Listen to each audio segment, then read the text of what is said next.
Hello everyone. बच्चों, आज हम स्टार्ट करते हैं अपना आगे का टॉपिक और वो है measures to control excess demand and deficient demand. Right, last जो वीडियो थी उसमें हमने ये पढ़ा कि एक्सेस डिमांड क्या होती है और डेफिसिएंट डिमांड क्या होती है, तो वो हमने अच्छे से पढ़ा। ठीक है, क्यों होती है वो पढ़ा, रीजंस जो थे बिहाइंड उसके और उसका इम्पैक्ट क्या होता है उनका दोनों का।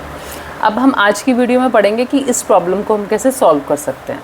तो जो एक्सेस डिमांड है और डेफिसिएंट डिमांड है, ये आपको पता है किस चीज़ से प्रॉब्लम है। प्रॉब्लम है एग्रीगेट डिमांड की ज़्यादा होने से और कम होने से। मतलब एग्रीगेट डिमांड अगर एग्रीगेट सप्लाई से ज़्यादा हो जाएगी then it will be called excess demand, और कम हो जाएगी तो डेफिसिएंट डिमांड। तो इस प्रॉब्लम को हम सॉल्व कर सकते हैं अगर हम एग्रीगेट डिमांड को कंट्रोल कर लें, मतलब उसको ना ज़्यादा बढ़ने दें ना उसको ज़्यादा कम होने दें। तो जो प्रॉब्लम है it can be solved by bringing change in the level of aggregate demand in the economy. Right, अब ये कैसे करा जाए, कैसे डिमांड को कंट्रोल करा जाए? तो इसको करने के दो तरीके होते हैं। ठीक है, पहला होता है fiscal measures. First is fiscal measures and second is monetary measures. तो ये दो तरीके ऐसे तरीके हैं जिनसे हम इन एक्सेस डिमांड को और डेफिसिएंट डिमांड को कंट्रोल कर सकते हैं। राइट, अब फिस्कल मेजर्स क्या होते हैं? फिस्कल मेजर्स वो मेजर्स होते हैं या वो तरीके होते हैं जो गवर्नमेंट के हाथ में होते हैं एग्रीगेट डिमांड को कंट्रोल करने के। तो उसमें गवर्नमेंट का रोल होता है कि कैसे एग्रीगेट डिमांड को कंट्रोल करें। और मॉनेटरी मेजर्स जो होते हैं वो लिए जाते हैं आरबीआई के थ्रू। आरबीआई उन एक्शंस को लेता है जिसकी वजह से एग्रीगेट डिमांड कंट्रोल में आती है। तो जो गवर्नमेंट के हाथ में है फिस्कल मेजर्स, वो दो टाइप के हैं कि गवर्नमेंट किस तरीके से या तो एक्सेस डिमांड है या फिर डेफिसिएंट डिमांड है, उन दोनों को कैसे कंट्रोल कर सकती है। दो तरीके से कि चेंज इन गवर्नमेंट स्पेंडिंग, जो गवर्नमेंट अपना खर्चा करती है। ठीक है, अपना गवर्नमेंट की स्पेंडिंग होती है, जैसे फ्लाईओवर्स बना दिए, हॉस्पिटल्स बना दिए, मेट्रो बना रही है, स्कूल्स बना दिए, तो कुछ भी खर्चा गवर्नमेंट अगर हमारी इकोनॉमी के ऊपर कर रही है, हमारी कंट्री में कर रही है, तो उस पर अपना कंट्रोल करना। क्यों? ठीक है, और उसको बोला जाता है एक्सपेंडिचर पॉलिसी। क्लियर? और जो दूसरा तरीका गवर्नमेंट के हाथ में है वो है चेंज इन टैक्सेस। जो टैक्स हम लोग पे करते हैं, हम जैसे लोग, तो उसमें चेंज लाना, उसको बढ़ाना है या कम करना है। ठीक है, that is change in tax, और इसको बोला जाता है रेवेन्यू पॉलिसी, बिकॉज वो गवर्नमेंट का रेवेन्यू है। ठीक है, तो ये दो तरीके जो हैं गवर्नमेंट के, अपने खर्चे पे कंट्रोल करना, खर्चा बढ़ाना है या कम करना है, या टैक्सेस कम करने हैं या बढ़ाने हैं, that is called fiscal measures. Clear? And second is monetary measures. Monetary measures RBI लेता है। आरबीआई हमारा सेंट्रल बैंक है, दैट यू नो। तो वो दो तरीके से कंट्रोल कर सकता है। एक तरीका उसके पास होता है क्वांटिटेटिव इंस्ट्रूमेंट्स और एक होता है qualitative instrument, which you have already red in banking chapter. जो आपको याद होगा, बैंकिंग चैप्टर में हमने पूरा क्वालिटेटिव एंड क्वांटिटेटिव मेजर्स सारे पढ़े थे कि किस तरह बैंक जो है, जो हमारा आरबीआई है, वो कंट्रोल कर सकता है मनी की सप्लाई को। ठीक है, अब इसको हम थोड़ा डिटेल में पढ़ेंगे। अलग अलग एक्सेस डिमांड को कंट्रोल किया तो क्या क्या मेजर्स लिए जाएंगे, ठीक है, कैसे कंट्रोल करा जाएगा, और अगर हमारी डेफिसिएंट डिमांड है तो कैसे कंट्रोल किया जाएगा। I hope it's clear. Okay, तो अब हमारे पास सिचुएशन है एक्सेस डिमांड की। तो अभी हम पढ़ेंगे measures to control excess demand, यानी इकोनॉमी में aggregate demand is more than aggregate supply. This is the situation. ठीक है, अब इसे हमें कंट्रोल करना है। तो ये क्यों हुई? Due to rise in money supply and availability of credit at easy terms. इसका मतलब लोगों के पास पैसा ज़्यादा आ गया, इसीलिए ज़्यादा डिमांड कर रहे हैं। अगर हमारे पास घर में पैसा नहीं हो तो क्या हम ज़्यादा सामान खरीद पाएंगे, ज़्यादा कंज्यूम कर पाएंगे? नहीं ना। तो पैसा अगर हमारे पास कम होगा तो हम कम कंजम्पशन करेंगे। अगर हमारे पास ज़्यादा पैसा आ जाए, हमारी सैलरीज बढ़ जाए या हमें ईजिली बहुत कम इंटरेस्ट पे लोन मिल जाए, तो हम लोग क्या करेंगे? ज़्यादा खर्चा करेंगे। बस वही चीज़ एक इकोनॉमी के साथ होती है कि ये दोनों चीज़ों पे, मतलब मनी सप्लाई पे और ईजिली जो क्रेडिट मिल जाता है उस पर कंट्रोल ज़्यादा करना है कम करना है, उस पर डिपेंड करता है। तो सिचुएशन क्या है एक्सेस डिमांड की, तो हमें क्या है इन चीज़ों पे कंट्रोल करना है। ठीक है, तो अब मेजर्स क्या लिए जाएंगे? तो पहले था फिस्कल मेजर जो गवर्नमेंट लेगी। तो गवर्नमेंट क्या करेगी? गवर्नमेंट जो अपना खर्चा है, जो एक्सपेंडिचर करती है इकोनॉमी पे, जिसको एक्सपेंडिचर पॉलिसी बोला जाता है गवर्नमेंट की, उस एक्सपेंडिचर को कम कर देगी। तो डिक्रीज इन गवर्नमेंट स्पेंडिंग्स। ठीक है, दूसरा गवर्नमेंट के हाथ में क्या है? टैक्सेस होते हैं। तो गवर्नमेंट क्या करेगी? टैक्सेस को बढ़ा देगी जिससे लोगों के हाथ में कम पैसा रहे, तो इंक्रीज इन टैक्सेस। क्लियर? तो these two are fiscal measures. And third is RBI के हाथ में जो है monetary measures, that is money की सप्लाई। ठीक है, तो आरबीआई क्या करेगा, मनी की सप्लाई को कम कर देगा इकोनॉमी में, तो डिक्रीज इन मनी सप्लाई।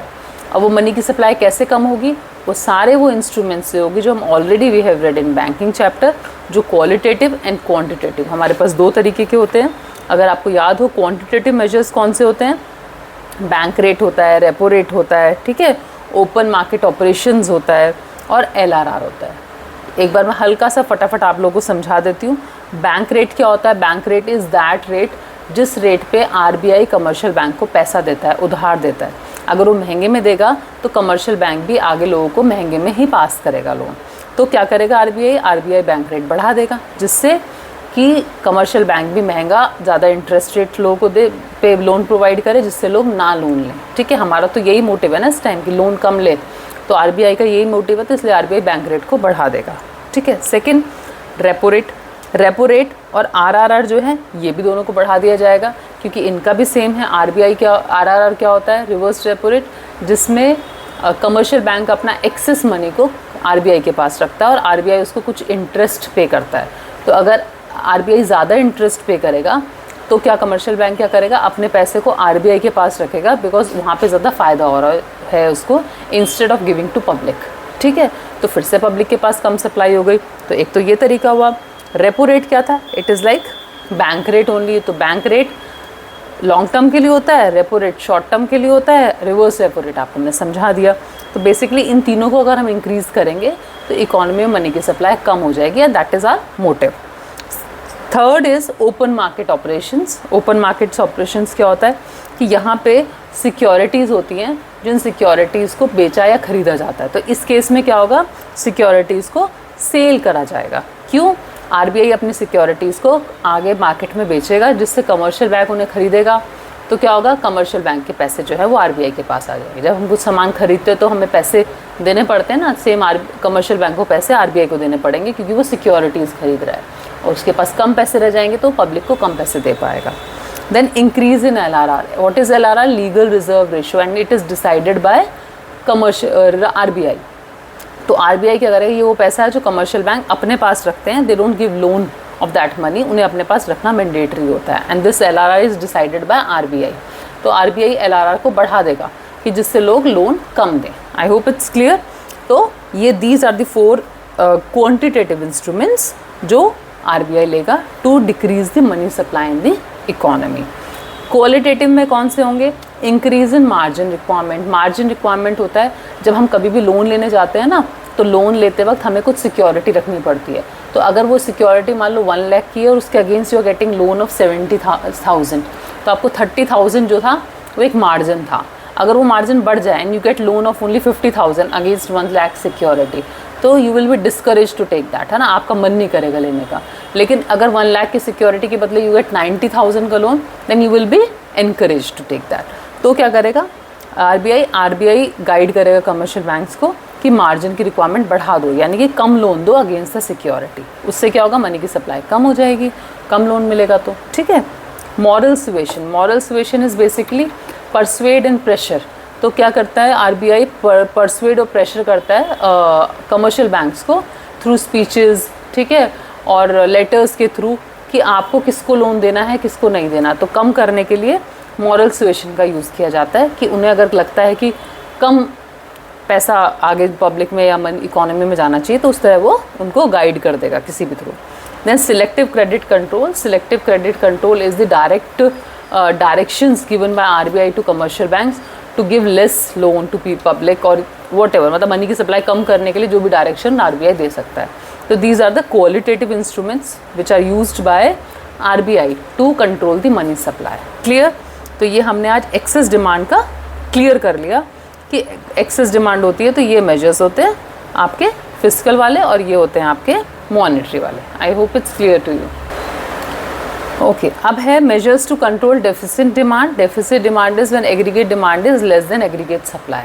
ठीक है, तो इसमें क्या होता है, इसमें भी सेम जो हमने पहले किया है, बट इस बार हमें क्या करनी है, डिमांड को बढ़ाना है, because demand is already less than aggregate supply, तो हम बढ़ाना है। तो उसके लिए भी दोनों हमारे तरीके यूज़ किए जाएंगे, fiscal policy and monetary policy. Fiscal policy is done by central government and monetary policy is done by central bank. ठीक है, फिस्कल पॉलिसी के 2 तरीके हैं कि गवर्नमेंट क्या करेगी, अपनी स्पेंडिंग्स को इस बार बढ़ा देगी, अपना जो खर्चा करती है ना, एक्सपेंडिचर करती है, खूब सारा बढ़ा देगी, जिससे लोगों के पास खूब सारा पैसा आ जाए। और टैक्सेस को क्या कर सकती है, कम भी कर सकती है गवर्नमेंट, जिससे लोगों के पास पैसा ज़्यादा बच जाए और ज़्यादा कंजम्पशन पे खर्च कर पाएँ। तो these are the 2 fiscal measures. Monetary क्या होगा, monetary same, quantitative and qualitative instruments. इस बार बैंक रेट को क्या किया जाएगा, डिक्रीज़ करा जाएगा, रेपो रेट को भी डिक्रीज़ करा जाएगा, आरआरआर को भी डिक्रीज़ करा जाएगा। सिक्योरिटीज़ जो हैं उनको इस बार परचेज़ किया जाएगा। इस बार आरबीआई क्या करेगा, कमर्शियल बैंक से परचेज़ करेगा और उसके बदले में खूब सारा पैसा देगा, जिससे कमर्शियल बैंक के पास पैसा आ जाएगा and they can easily give loan to public, यानी मनी की सप्लाई बढ़ जाएगी। एलआरआर को क्या कर सकता है, आरबीआई कम कर सकता है, जो उन्हें अपने पास रखना पड़ता है ना, मनी रिजर्व्स रखने पड़ते हैं कमर्शियल बैंक को, वो कम कर देगा, जिससे वो कम रखें और खूब सारा लोन दे लोगों को, तो उससे भी मनी की सप्लाई बढ़ जाएगी। तो these are the quantitative instruments. Now qualitative instruments like decrease in margin requirement. जो मार्जिन रिक्वायरमेंट मैंने आपको बताया था कि 1 लाख के बदले में 70 मिल रहा है, 60 मिल रहा है, वो डिक्रीज़ हो गया, यानी कि अब 90-80 टाइप, मतलब कम मार्जिन होगा, यानी you will get more loan against your security. ठीक है, तो इससे भी लोग मोटिवेटेड होंगे, खूब सारा लोन ले लेंगे। फिर second, advice to encourage lending. उनको बोल सकते हैं कि आपको रोकने की बजाय बोलेंगे खूब सारा मनी दो, पब्लिक को लोन दो। ठीक है, तो इस तरह एडवाइस किया जाएगा कमर्शियल बैंक्स को। फिर विड्रॉ क्रेडिट राशनिंग, ये आपका थर्ड पॉइंट है, जिसमें आपकी क्रेडिट राशनिंग जो है उसको, मतलब पहले सिलेक्टिव चीज़ों पे क्रेडिट होता था कि यहाँ देना है यहाँ नहीं देना, ये वाला एक्शन जो है कमर्शियल आरबीआई हटा लेगा और उनको बोलेगा वो राशनिंग जो कर रखी थी कि सबको नहीं देना है लोन, वो सब हट जाएगी, इजीली क्रेडिट अवेलेबल होगा लोगों को। ठीक है, तो इससे मनी की सप्लाई इजीली बढ़ जाएगी। तो these are the factors, fiscal and monetary, जिनसे हम मेजर्स भी कंट्रोल कर सकते हैं डेफिसिट डिमांड को। आई होप आपको क्लियर हो गया। इफ़ स्टिल यू फील कि ये सारा जो क्वालिटेटिव क्वांटिटेटिव के अलग वीडियो आपको फिर से चाहिए, वैसे आप बैंकिंग चैप्टर की मेरी वीडियोस देख सकते हैं। You will get to know all the points फिर से कंफर्टेबली, मतलब बहुत ईजी वे में समझाए हुए हैं। बट आपको फिर से अगर लगता है तो मैं फिर से एक बार समझा दूँगी, बट अभी मैंने आपको अच्छे से करा दिया है। And if you like my video, share with your friends. Thank you.